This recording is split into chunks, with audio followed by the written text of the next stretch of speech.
chasing ambient authorities, massive Frankfurt, and which I did for 3 years. Soon we took the space. We thought a good decoration. The show plan was done very well.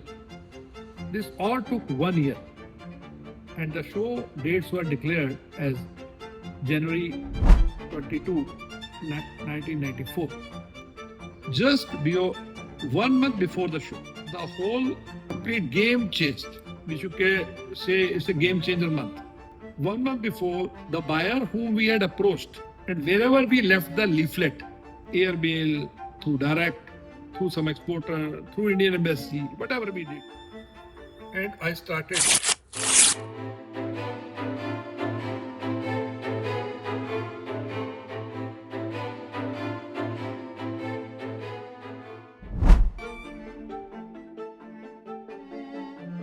Welcome to today's episode of Leadership Unplugged, where we bring to you the very voices who have shaped the foundation of India's exhibition and events landscape.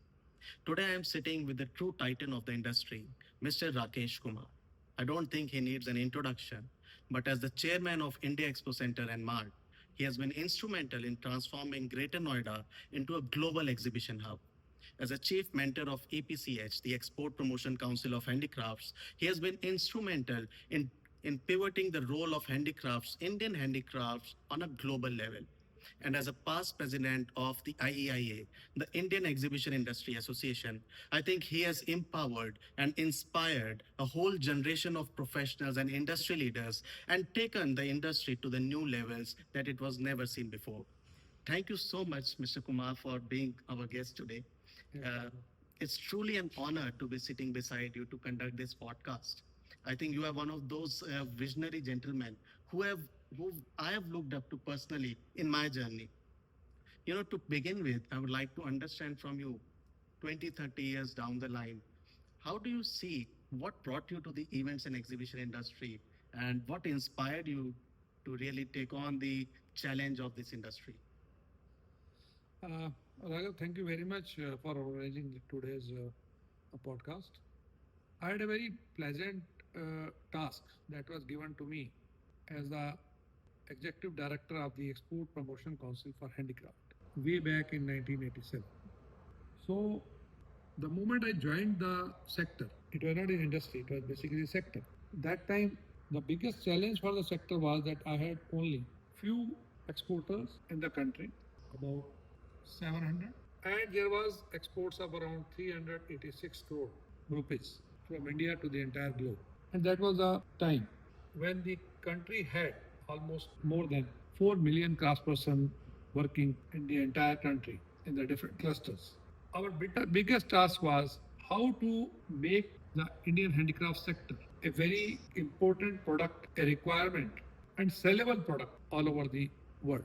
Nobody knew these products as a handicraft. Only the craft lover used to appreciate the items, being the execute crafts, which was the really magic of the fingers of the Indian craftspersons. That time, we started visiting to the overseas. I was young at the age of around 27. So I had gone to UK first, then to the part of Germany, then Japan. And at the end of it, I realized in just 3 years that the biggest tool for promotion, the easiest way for promotion, and the quickest way for the promotion of Indian craft to the global market is the organizing of the trade fair. I can rather say not organizing of the trade fair, that was the first thought was participation in the trade fair. So we took some people, some exporters, we started convincing them and then started participation. Our very first participation, the group participation was in Birmingham Fair.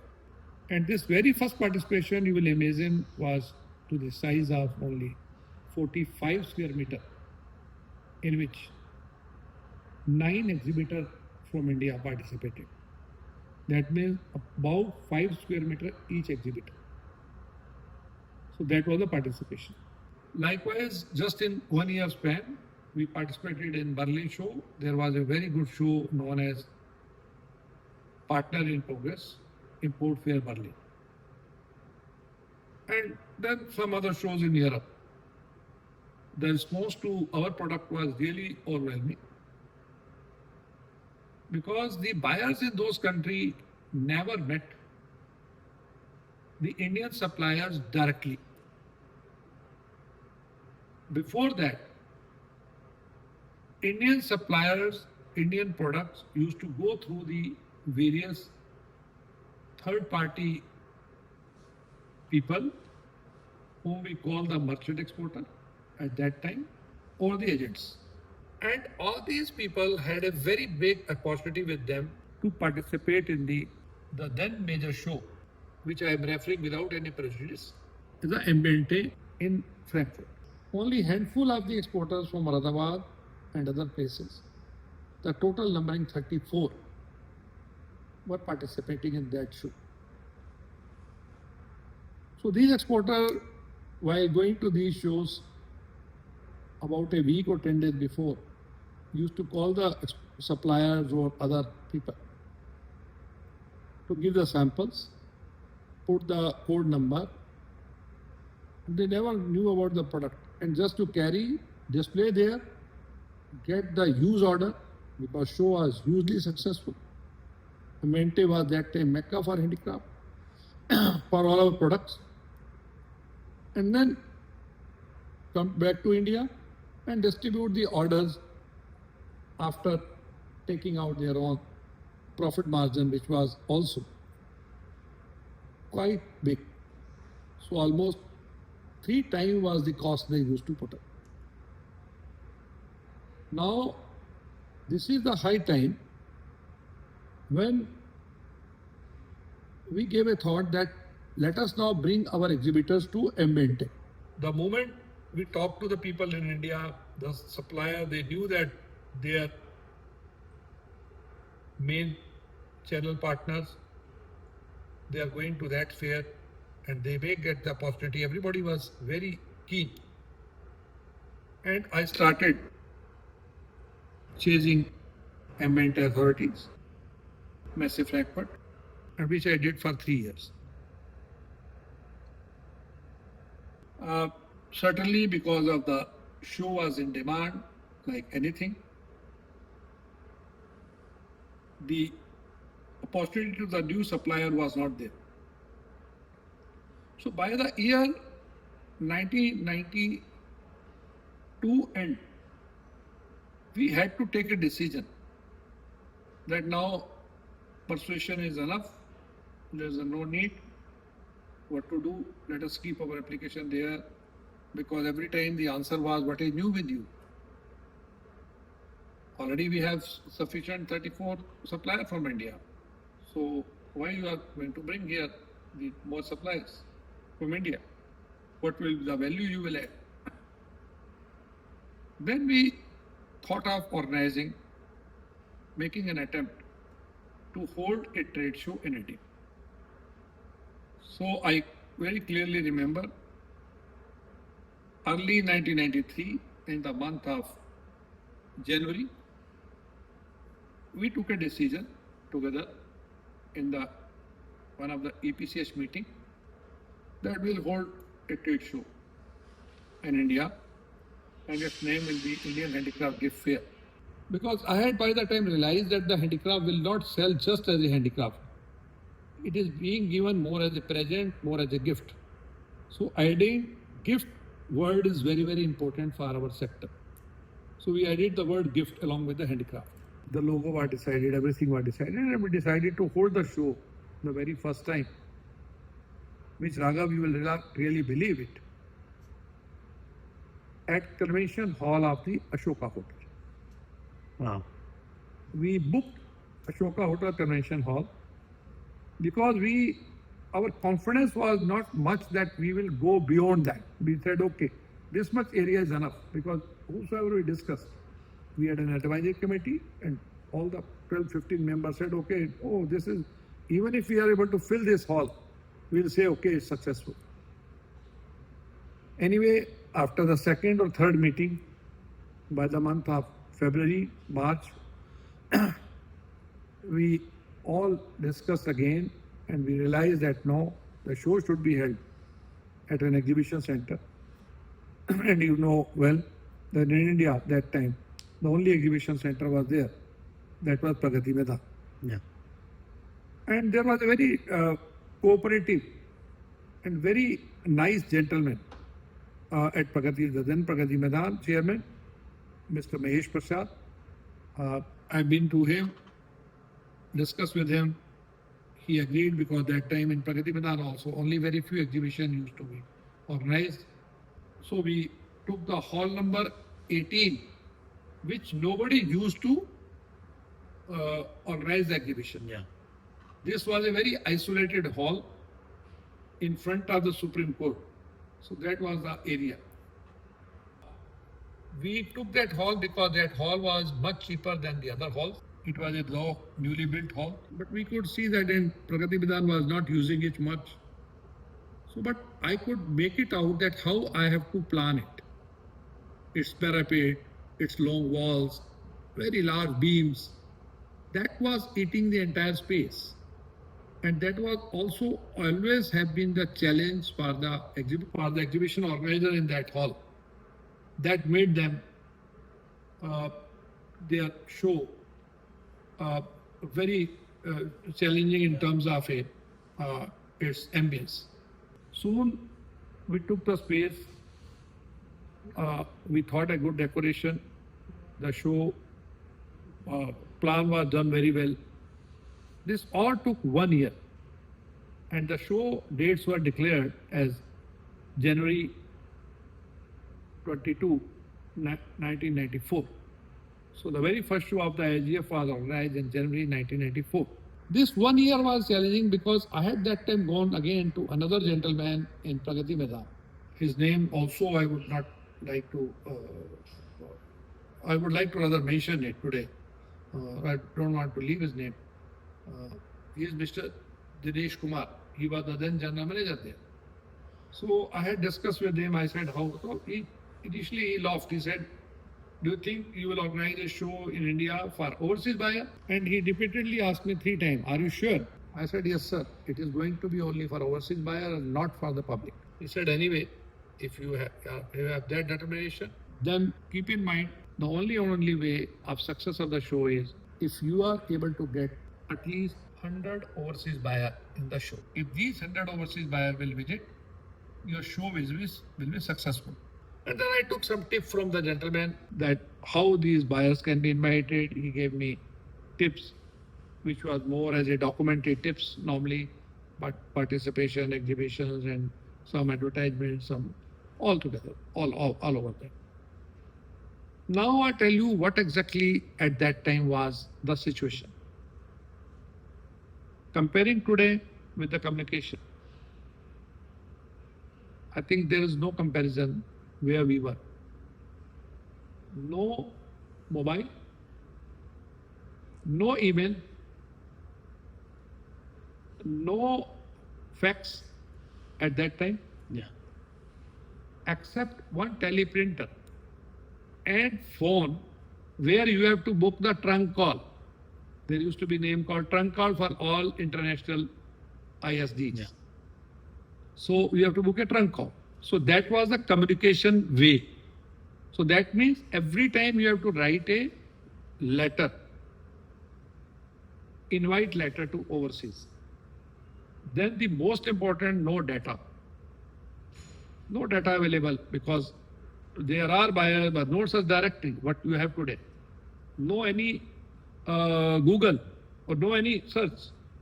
So you are absolutely just this thing. You have to write your embassies.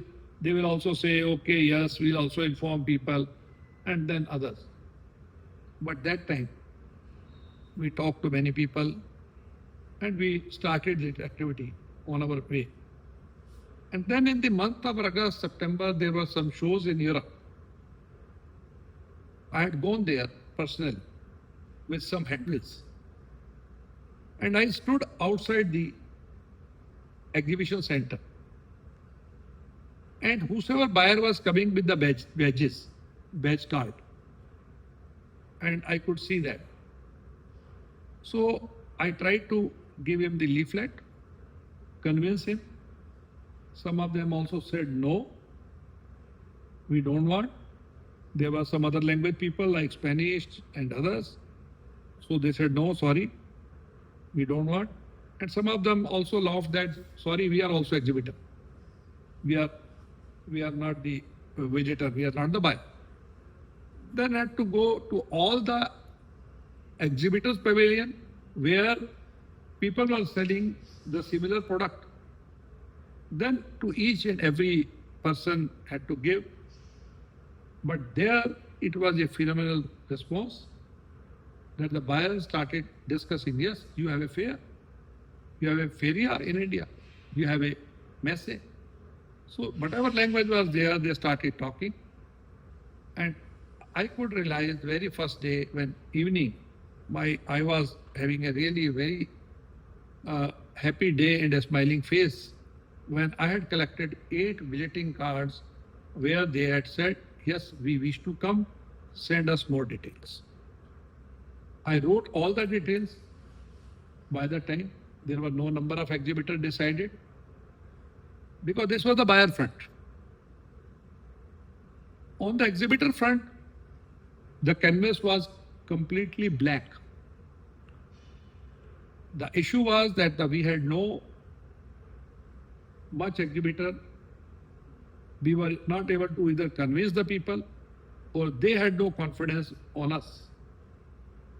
So we started organizing the road shows, which you call the road show today, but we call the meeting that time. I still remember my very first meeting for the show was in the basement of a very small hotel in Moradabad. That hotel still exists, Hotel Maharaja.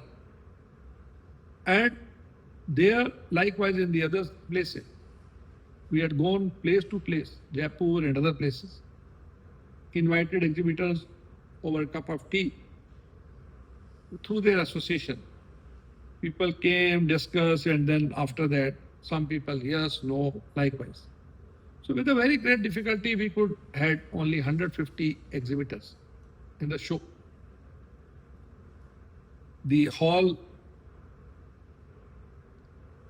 2/3 of the hall would be filled. And we were really very serious about the outcome because if the buyer comes, but on the buyer's front at the same time, the number was gradually increasing and we had reached to a number of around 50 buyers. Okay. I was keeping in mind 100, 100, 100. Then just 1 month before the show, the whole complete game changed, which you can say is a game changer month. 1 month before, the buyer whom we had approached, and wherever we left the leaflet, through airmail, through direct, through some exporter, through Indian embassy, whatever we did, they started approaching their suppliers in India. That means the exhibitors. Yeah. Saying that, is there any, I understand there's a feria in India on so-and-so date. Are you there? So these people were not even our members. They were big suppliers, big buyers also, big exhibitors also. They were big exporters. Or they were not taking us seriously.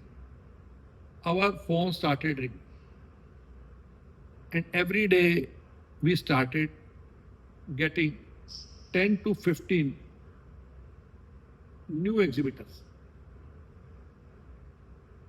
15 days before the show, the entire ground floor was booked. The moment people came to know that some show is happening, then some more people came. And then the upper floor of the hall 18 became full. So this is always a buyer impact on the exhibitor. Because when we were talking to them, we were trying to convince them. They were not convinced. The moment buyers started asking them, is there any fair? Is there any message? All these suppliers, with a threat perspective, that if they are not in the fair, yeah, they will lose the business. So all these fundamentals still exist in today's business, Absolutely. in today's exhibition. And this fundamental will again continue till the physical fair will end. What I mean to just prove here, buyer is very, very important for a fair. Yeah. The exhibitor is equally important for the buyer. And for exhibition organizer, these two are the only element which will make them successful. Yeah. On the a day before concluding of the show, we could see we crossed the number of 220 overseas buyer in the very first show. And this information was like a wildfire everywhere in this sector. And we never knew the people started coming from all over that we wish to enter.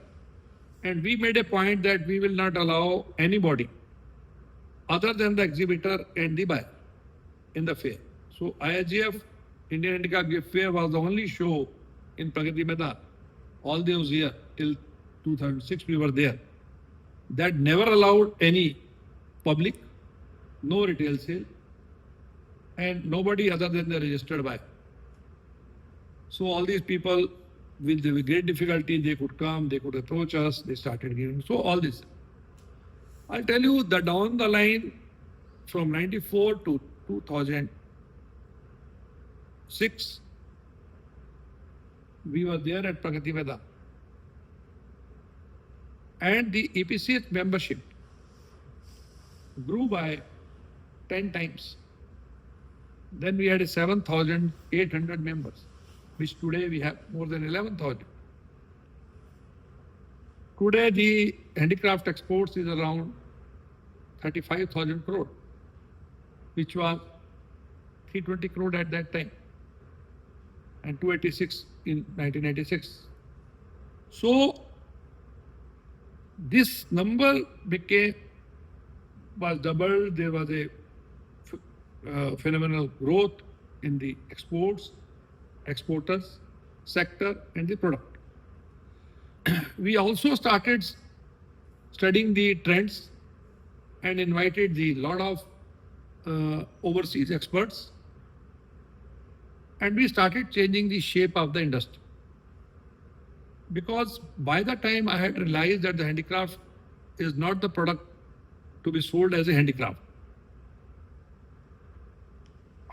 How our buyers are selling, that has to be ultimately to be taught to all our exporters. So we told them that how the stores sell, what are the department in the store. There are not handicraft department. The department like home, lifestyle, fashion, furniture, gift, floor covering, wall decor, sports, kids, pet. So like these are the departments. So you have to make all these items which you otherwise manufacture in absolutely in this type. So that's changed the entire shape of the industry. And today, if you see, the same industry is producing the products for Walmart, TJ Maxx, Target. So all these big stores, they are, or big box retailer, they are producing. And they are producing absolutely to that scale. Point to the Expo Mart is, from 1994 to 2000, we were working again and again. Started from hall 18, just one hall. And by 2003, we covered the entire Pragati Maidan. They had 16 exhibition halls, all 16 halls we covered. But by 1998, 99, we had realized that the Pragati Maidan, the then Pragati Maidan, not today's Bharat Mandapam. Today's Bharat Mandapam is certainly to the international standard. So the then Pragati Maidan, the structure was built differently. It was more like a mela, because the year Asia 2072 time it was built. So all the halls were different, and there was state pavilion. So at the time of winter, you had a problem. There's a rain, there was a problem. AC issues, issues of some kind of a hygiene and others. So that time we realized that we should have our own venue. Since I was traveling a lot to US and other country, and I realized that there should be something, not only the exhibition center, but there should be something mix of Expo Mart and exhibition center.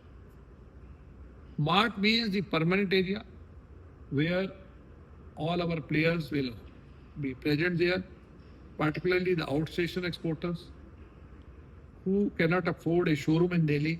Most of the buyers used to come to Delhi, or they are coming for hopping flight, going to other countries, staying here for 2 days, working with agents, or otherwise also they can come and they can place order.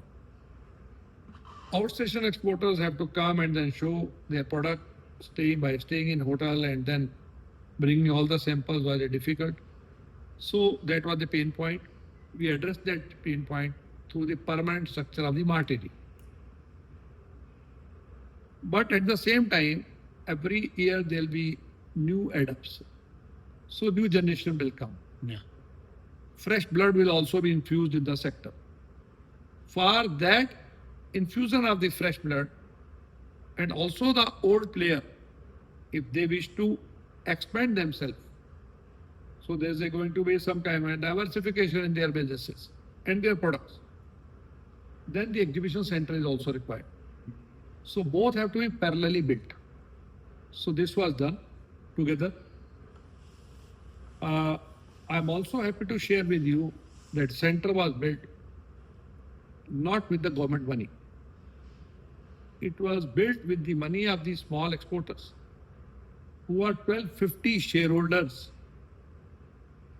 of the handicraft sector and the other sectors.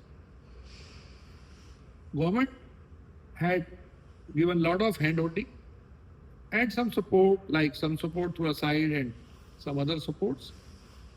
But really, the government is also proud to say that. I've also seen that. I'm very thankful to Piyush Goyal Sahab, Commerce Minister, who on many platforms specifically mentioned that there are exhibition centers set up by the government run on the losses. But I'm very delighted when I come here at the Expo Mart, I find Expo Mart, Expo Center is set up without government money and is also run on the profits. That is true. So first of all, we tried that there should be a kind of a ownership in this complex. Ownership of whom? Ownership of all the handicraft player, all the mart owners, all employees, and everyone who is associated with this. Because this IEML structure is such, it is not owned by any individual. All stakeholders are small. They are 1% or 2% kind of a stakeholder in the company, or even less than that. Or some of them are even minuscule to the scale of only 0.012% like that. So in that case, employees are owners, because every employee, even the lowest cadre employee, who is a helper, he is also having ESOP. He is also given the employee stocks. So everyone from that to the chairman is also covered under ESOP.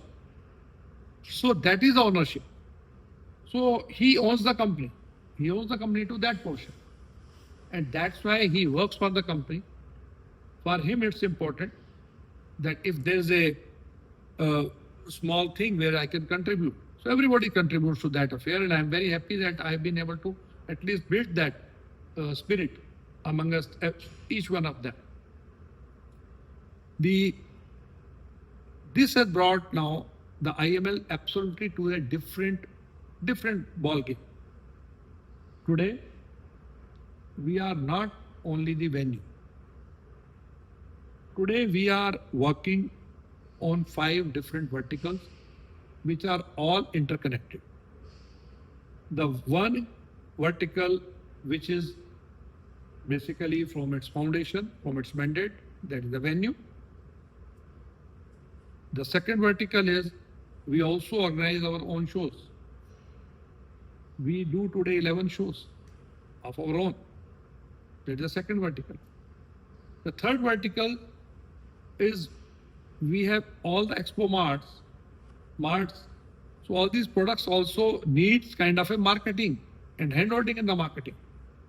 So for them, we have warehouses in USA, warehouses in Europe, in Holland, other places, and also showrooms, B2B showrooms in the USA and also in Europe. 3 places in Europe. Complete platform in the name of the Expo Bazaar. So that is another vertical of ours. We are also into the strong way the hospitality. By way of having our own 5-star hotel. And the most important, that is also run and operated by self. It is not given to a third brand, either to operators or a brand or someone else. No. Because we are having a human resources, which is the asset of the company. So that is also over there. So likewise, we are in a way having all these different verticals, and all these verticals are growing in a big way. And I'm quite sure that IEML in together is now achieving its objective for which it was set up. The it's comfortable with the financial position. 2006, when we came into being here in operation, since then, every year we have added something new in the entire complex. We added, first of all, some additional halls, then we added a hotel, then we added the other places. So every time we are adding something to the infrastructure. The latest is that by next year, you will find here 25,000 square meter additional covered space within the complex, as well as a completely new convention part of the expo center. And this convention part is going to be on the second floor, where we had hall number 2 and 4 and also banquet and other areas. So this convention part will also be part of the entire new our developments, new plans. Okay.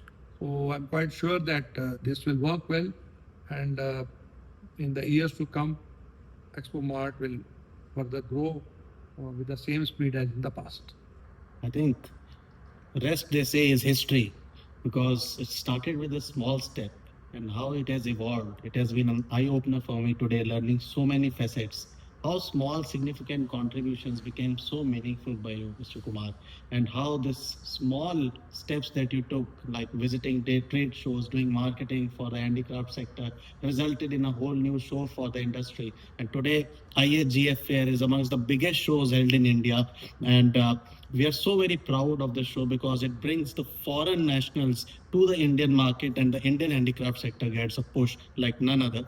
That's why it was honored recently at the Exhibition Excellence Awards, also at the biggest show of the year. And even India Expo Mart was honored at Exhibition Excellence Awards.